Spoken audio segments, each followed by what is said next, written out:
What makes an agency partnership work and what makes it fall apart? On this episode of Strategy Talks, my guests and I sit down to explore some of the unspoken rules, partnership pitfalls, and of course, best practices of strategic partnerships. If you've ever subcontracted a service, maybe as a freelancer, or thought about wide labeling your work, this one's for you. This is Strategy Talks. Stay tuned. I'll be right back.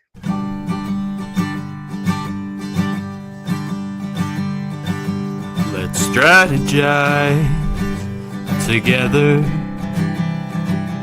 Let's hear it from an expert. Join the conversation, it's informative and free. You and me, let's talk some strategy.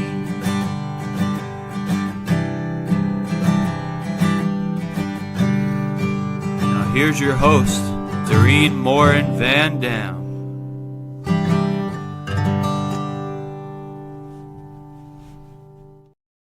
Hello, everybody. Welcome back to another episode of Strategy Talks, episode 100 something. I'm so excited to be here today. Thank you for tuning in. If you're here live with us today, either on Facebook, on LinkedIn, or on YouTube, we'd love to know that you're here live. So let us know in the comments. If you are watching this on the replay on any of those platforms, put hashtag replay in the comments so that myself and my guest can see your questions, should you have any. Last but not least, we always want to make sure that we welcome those of you who listen to Strategy Talks as a podcast. I am so glad that you are here. And if you're ready, so am I. Let's introduce today's guest to you. Hi, welcome, Adam. Hey, Doreen, how you doing? I am good. Good. It is a beautiful fall morning, and it's another Tuesday, so it's another day for Strategy Talks. I'm excited that you're here. So, Adam, you live in New Jersey. You have an agency, and one of the things that the way we got to know each other is through a strategic agency partnership. And so I thought, well, this is a topic I've never talked about, but I've been a freelancer for 15 years, and I've had many strategic partnerships with agencies. So I'm excited to talk to the other side of the agency, hiring freelancers or partnering with other agencies. So if you're curious too, stay tuned because this is going to be a great conversation. So let's jump right in. You've worked with both direct-to-client agencies and as a partner to other agencies. What are some of the non-negotiables that make or break these partnerships, especially before they even start, Adam? One of the things is we have to like working with you. And we're at the point where if we don't like working with someone, we're not compelled to, which is great. And I don't mean that as a rude or harsh thing. It's like a friendship. When you have a friendship, you know when you click with someone and when you don't. And when you don't, you're still cordial, you're still nice. And hey, if there's something you could do for them and there's a way you can help them out, you still do. So there's very rarely a time where we just don't work with somebody. But a lot of times, if we don't feel like there's going to be a really good chemistry working together, we'll say, you know what? We have other agencies, other partners that we know that we can recommend that might be really good for you and still help them out. Or look, what we can do, this might not be a good long-term engagement, but a shorter term engagement, we can help you get some of these initial things set up and then move forward. So we really want to make sure that chemistry is there, because when the chemistry is there, we can be much more effective. We can work together. Nobody is out to protect themselves and their territory and their turf. Right? That becomes a big problem when someone is very protective of what they're doing. And it's almost like everybody is constantly on edge. As the partner, you always feels like, wait, are we going to get fired? Are they going to try to like push us out because of this or that? Anytime you're doing marketing, there are ebbs and flows. I don't know any agencies except those that are lying that say it always goes perfect, right? It's not always like the straight line graph up. It's like a stock market where it goes up and down and you want the general trend to be up. but there's going to be downs. When those downs happen, you don't want to have a partner that is going to be after you. Yes, you're challenging each other. Yes, you're trying to analyze what's happening. You're trying to figure out, how do we make this better? There's always good questions, but when it becomes a defensive tactic and a defensive mindset, then you're not operating out of a strategy of what's in the best interest for the end client. It winds up being more of preservation and more of defense, and that's not going to produce good results in the long run. So you want a lot of trust. You want good chemistry on there. And I would say that's the biggest thing that we found that really that we look for when we start talking to other partners. That's so interesting, because that is not the answer I expected, but it makes total sense, right? So, I mean, and this is the thing that people don't understand. If you have a good running agency and you have a good amount of clients, you get to make that choice as a business owner. Who do you want to work with? And I love that you use that as the main differentiator. Like, do I want to work with you or not? So that's a very surprising, but yet makes a lot of sense answer. Thank you for that. So this kind of goes with that. I'm going to skip one other question because I want to get to this one. Have you ever had to fire somebody then, or restructure because it went sideways? And what triggered it? If there was an example, or, you just said we have to have a good, interaction with each other, but there's always a first time you work with somebody. So I'm assuming that, you can only vet so much. And at some point you're like, yeah, this is not going to work out.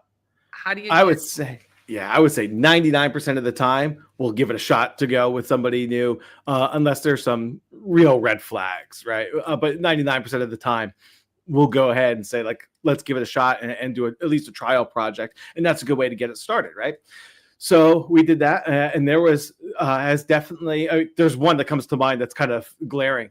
We did do that. That is, it did not work out well. The project was finished. The project was completed. I think everyone ultimately, once it got to the end point, was like, okay, for the client, this is good. This is a good end product. We're ready to go. But this is actually another good follow-up to the first question. I don't know if I'd say it's a non-negotiable, but what we found is a trap or a pitfall is when you have just very different approaches to a project. So one of the big things that we do is pay-per-click. We work with a lot of agencies on pay-per-click. We take the accounts and revamp them, or we'll do a lot of pay-per-click audits just to say for an agency, we're taking a look at what you're doing, and this is not to tell you you're good or bad at this. This is just the flags that we see and some other insights.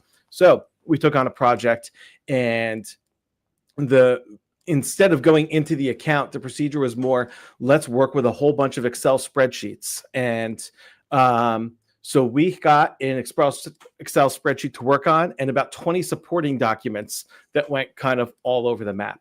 And we're trying to figure out what's going to work in an account just through a spreadsheet. And it wound up going back and forth. And then there was lines crossed, very unclear expectations of what we needed to do as we got to a lot of the tracking issues that we're trying to fix on the site, as to, just kind of audit this. Okay, there's some issues, and nobody on the other side really knew what was supposed to be happening. And ultimately, that agency is no longer in existence as the agency they were, and a lot of things kind of fell apart there. So I would say we want to be on the same page as far as the procedure, and that's when things really fell apart. So by the end of that project, we were just trying to say, okay, what do we need to do to complete this, and then figure out, like, just to make sure that you're happy, we're happy, client's happy. Okay, we're good. Go your way. And then, yeah. I have a follow-up question on this, kind of, sort of, that just kind of sparks my interest, because as a freelancer, I have my own contracts, right? And I have my own way of doing things. So when I work with an agency, I usually go in, and even though I give them my contract and I want them to sign my contract. Sometimes we have to go back and forth and negotiate, like your contract, my contract, let's make a new one to make sure that all of that. So that's one piece. But then team that's already cohesive. So I've always been like, well, I join your team. Tell me how you work and how you communicate. As a freelancer who works with companies directly, of course, I have to take the lead. So then I have my own SOPs.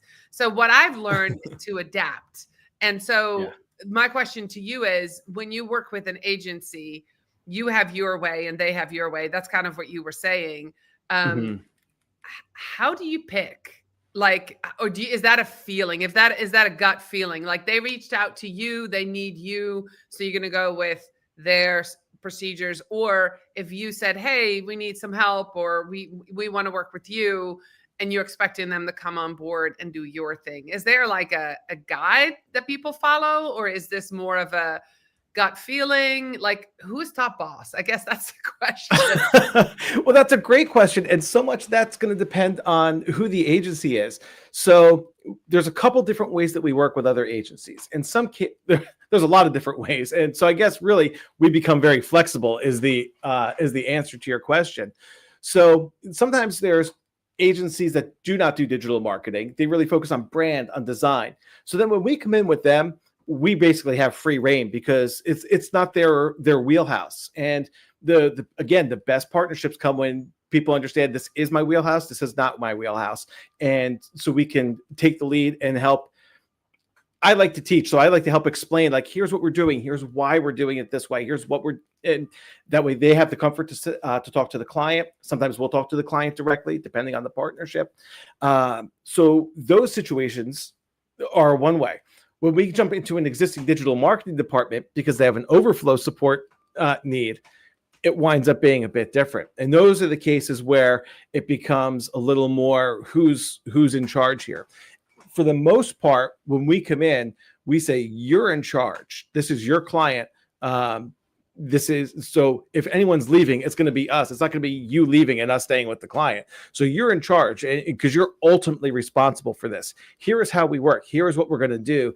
And we basically will often take the strategy lead and say, this is our approach, but get that approved by them and try to create as much of a team approach as we can. And that comes back to what we talked about way in the beginning, where we want to find someone that we're a good fit with and a good partnership with. Then everyone's kind of on the same team and you have that relationship. Again, that's going to make the project so much better. The other side of that is there is still a hierarchy that does have to take place. So we try to communicate with them as best as we can, use existing processes and procedures where we can. And then we'll also suggest, hey, here's what we do. Here's how we look at this. Here's the funnel that we look at for healthcare. Here's our typical funnel and this is where we concentrate on right now with these types of ads. Then we can expand to these others. People say you should do this. Trust us. We've done this for healthcare for over a decade. This is really what happens. Yeah.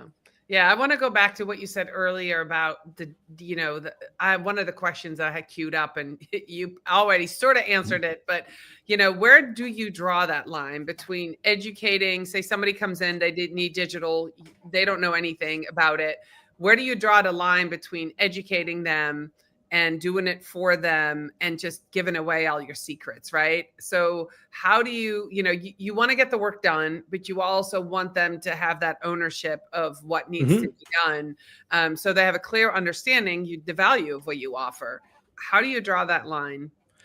I don't really worry about giving away too many secrets because I don't, again, going back to step one, trust. If there's trust there, I don't have to worry about giving away my secrets because they're not out to get me now. They're not out to take away my business. So I don't worry about it from that standpoint.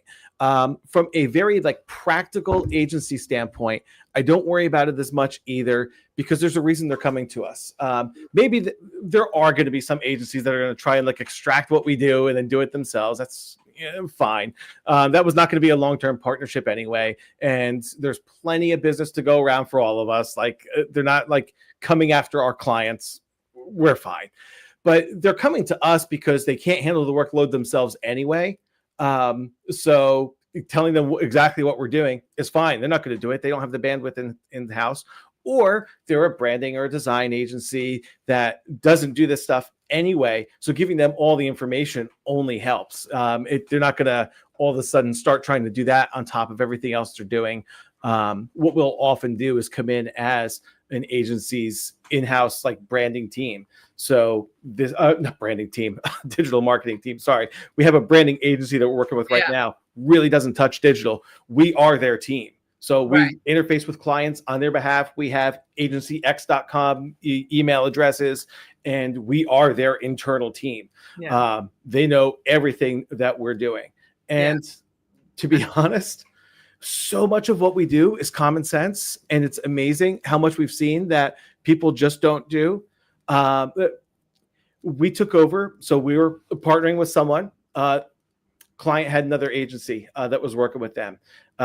We took over that account. That agency wasn't getting results, and we looked. All they would do is just every time Google had like an auto suggestion, they would just accept it. So they had ad accounts with 20,000 keywords.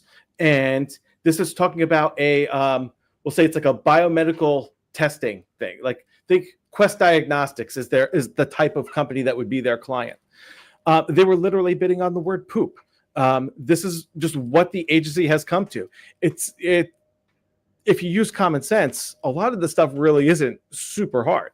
Right. And then there is the next level underneath that. But I would say a lot of what we do is cleaning up accounts just to get stage one, and the results just jump from there. Yeah, I have to say I have similar experience where I come in to, I work with small companies, expert-led companies like the, female CEOs who might have a small team and they don't have anybody for social. So I get pulled in, and oftentimes they've worked with either a PR agency or a digital marketing agency, and it's just been thousands of dollars poured out of their accounts and with nothing to show for. And it's very sad when that happens. And I feel like we do a lot of cleanup. We do a lot of, strategic planning. Like, what are your actually goals?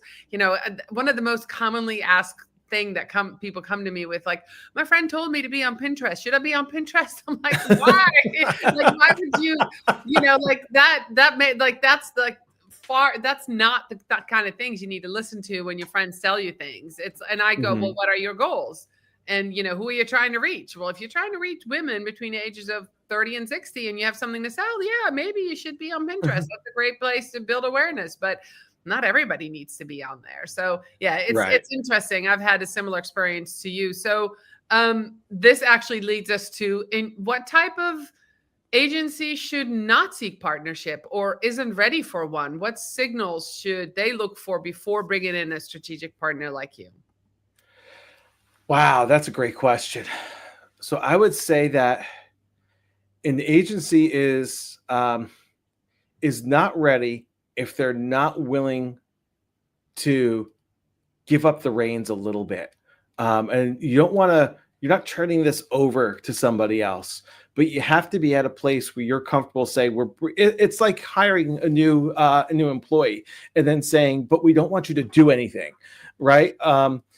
You want to have, when you hire somebody as an employee, you're bringing them in and then, you're ramping them up, helping them understand your clients, helping them understand what you do, and then letting them run and then do things. And if you can't trust them, you either made the wrong hire or you just aren't ready to actually be able to hire somebody. And it's very similar when you hire a partner agency.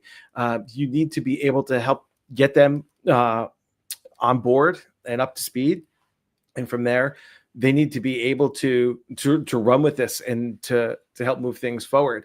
And if it makes you really nervous, you might not be ready. Maybe just a smaller engagement and just try to get your feet wet with it a little bit and start to think through like how this looks. Yeah. So I'm thinking somebody who micromanages their own team is probably not going to be good at partnering with somebody else, right? And that was a big pitfall that we had before. Yes. Yeah. If you're going to micromanage, it's not the right fit, or you might not have the right partner. Just like sometimes you hire somebody and they're not the right employee. They're not the right fit for your team. And that's okay. It doesn't mean they're a bad person. It just means they're not a fit for what you're doing. And sometimes people hire an outside partner to help as an agency, and it didn't work out. And it might have been you didn't find a good agency. It might be time to look at the mirror and say, like, did we not handle this right? There's different ways there's different reasons that could fall apart. But I would say that you definitely have to be in a place where you can trust them to do the work that you're asking them to do. Yeah. One of the pitfalls that I have seen is that, I'm brought on as a partner, but then treated as an employee. And that doesn't really work. So if you're watching this and you're a founder, you're an agency owner, you're partnering with people. If you partner with a freelancer, don't forget that freelancer is running a business. They are paying taxes. They have to do all those things. And if you're offering them, $15 or $20 an hour, which they can go into McDonald's down the road, you're not really looking for a partner. You're looking to exploit people. So I think that is something that, I talk to a lot of freelancers. I did quite a bit of education on, how to become a freelancer, how to be freelancer, how to do freelancer lancing. But I think the biggest thing is that you have to understand that as a freelancer, you are a business owner. And so if you're looking to partner with somebody like that, who, they're paying their own taxes, they have to pay their own salary, and they have to do all that, you have to look beyond, employee status for them. And that is both in how you pay them, how you treat them, and how you let them work. And I just kind of want to throw that out there because I think this is a great conversation to put that out there for this. Yeah. And I think how you let them work is a huge one too, because yes, you're paying them as a freelancer, and, they're paying kind of double the tax in some cases. You're paying their own health insurance. They don't get vacation time, like all those other things. Yeah. But even how you manage and work with them, they're not on your clock. They're going to get the work done. So the way we structure our agreements is we do them by project. We don't do hourly because that doesn't benefit, in our opinion, it doesn't benefit anyone. If it's either encouraging us to work slower so that we can rack up a higher bill, or it just doesn't, I don't think that works. Or, I love that. I love that because I think a lot of agencies, and I've worked with quite a few, I give them my retainer rate for the project or per month, and they'll go, so how much is that per hour? I'm like, you're paying for 15 years of expertise. You want to get this project done. You want to get this, right. You're hiring me to come in to help you with this client. You figure it out. This is what I need to make this work.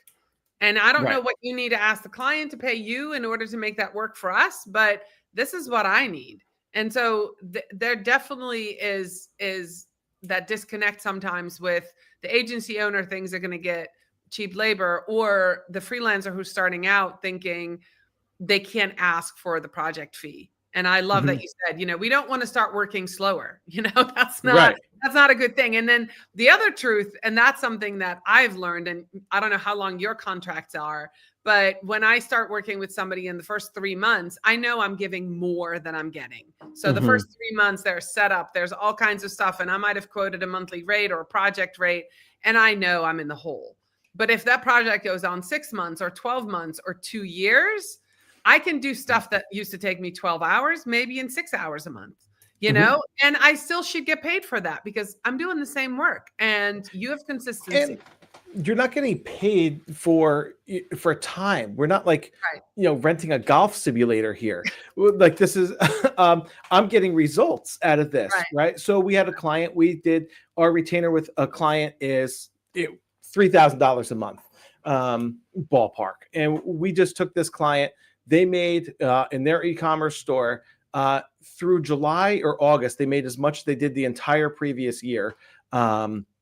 We started at the 1 month we had for $3,000 plus whatever in ad spend. They wound up netting on top of that. I think it was $30,000.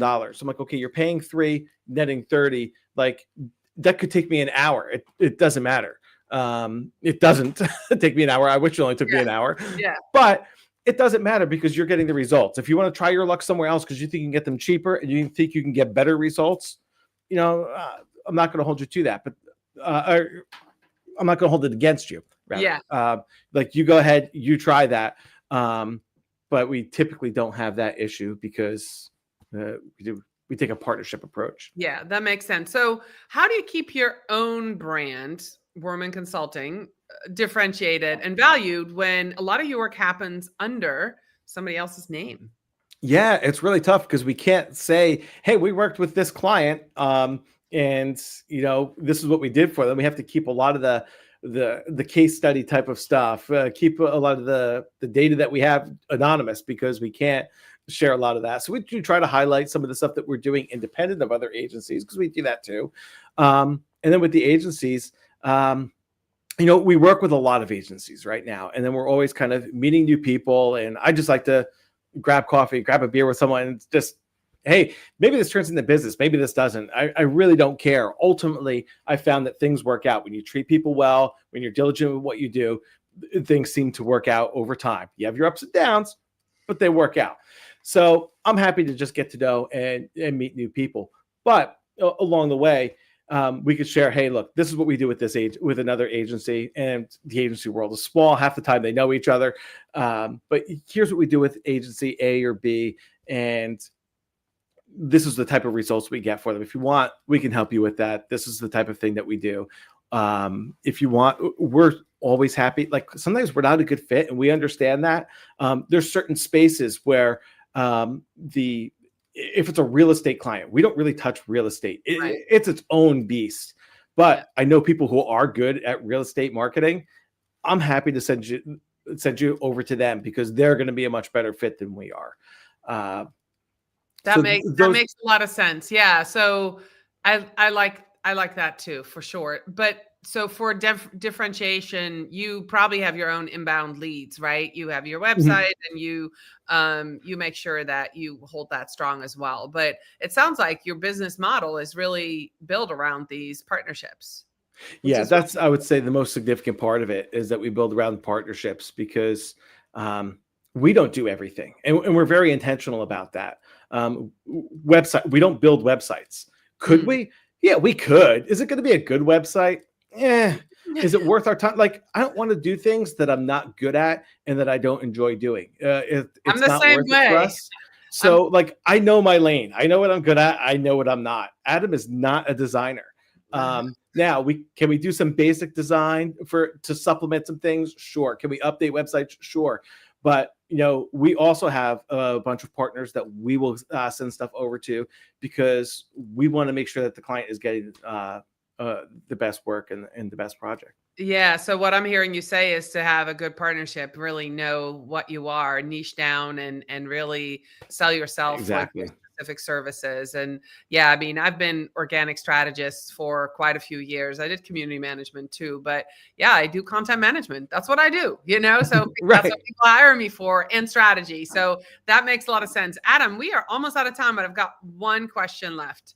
Yeah. From a revenue perspective, how do you structure partnership to avoid the feast or famine risk of relying too heavily on a few partner agencies? I mean, I'm getting this at the end of the conversation that you have quite a few partnerships, and it sounded like you're not worried about the feast or famine thing. And that's one of the reasons why I think agencies go with partnerships, because they might have more work, but they don't want to hire more employees, right? So they have the partnerships to say, hey, can you take this piece on because I don't have the bandwidth right now? Is that kind of one of the reasons you do it, or how do you plan for that if there has ever been a feast or famine in your agency? Oh, there totally is. And when you have the feast, don't get too big for your britches. Save up, because it's like being any kind of freelance. So even before I started this in 2016, even beforehand, I was doing freelance work, and that there's gonna be times it's heavier and times it's lighter. Be smart about it. Have a safety net, because sometimes it is going to go down, and you don't want to get desperate and just take on anything because all of a sudden things are down. So have a safety net when things are good. Don't, it's not time for the new Corvette until you have something like banked up. Then if it's still going well, get the Corvette. But make sure that you're preparing for those ebbs and flows over time, because there's a lot of external factors that are going to affect things too, both in direct clients and then with agency partnerships. There's times where, our industry gets a little bit tight and agencies are looking to cut their spend. Freelancers are an easy spot to cut. Marketing is one of the first things that gets cut in most industries. Yeah. So you have to be careful about that and plan ahead. And that's also why we try to have a lot of agency partners. In that case, with a lot of partners, we're able to make sure that usually there's stuff coming in from a couple different directions at any given point. That makes sense. Adam, how can people connect with you? I guess I have a question. You're in New Jersey. Do you only partner with agencies in your state, or do you have like a national network? No, we can go national. We have a lot of our agencies are in New Jersey by nature of the beast, but also a handful in the Boston area, South Carolina, North Carolina, Minnesota. It does span a bit all over the place. Yeah. So how can people connect with you if an agency owner is watching or a freelancer and they want to know more about working with you or your business model or just get to know you? Is LinkedIn a good place? LinkedIn's a great place. Adam Wormann, 2 N's at the end of that, wormannconsulting.com. Those are the best places to get in contact, reach out. Always up for a conversation, even if it's not, hey, we have business we want to do. I just have some questions. I'm starting out as a freelancer. Our agency is new and we're trying to get some of these things off the ground. We love having those conversations with people just because, like I alluded to before, when you do those types of things as a whole, things work out in the long run. And so we're not concerned about the minutia of the business. That's awesome. Well, Adam, thank you so much for being with us today. Great information. This is a great talk. Mm-hmm. I wish every agency owner in the US could watch this, and hopefully a lot of people will. This is great information because I think a lot of us are worried, working with other people, or might not have a good setup, or might have tested it and had a bad experience, and understanding a little bit how you set it up. And then I loved your answer to that first question. So if you just came in at the end, go back to the beginning. That was one of the best things, the best answers to that question on, what makes a partnership successful. And Adam, thank you for your time this morning. I'll be back next week with another episode of Strategy Talks. Bye, everybody.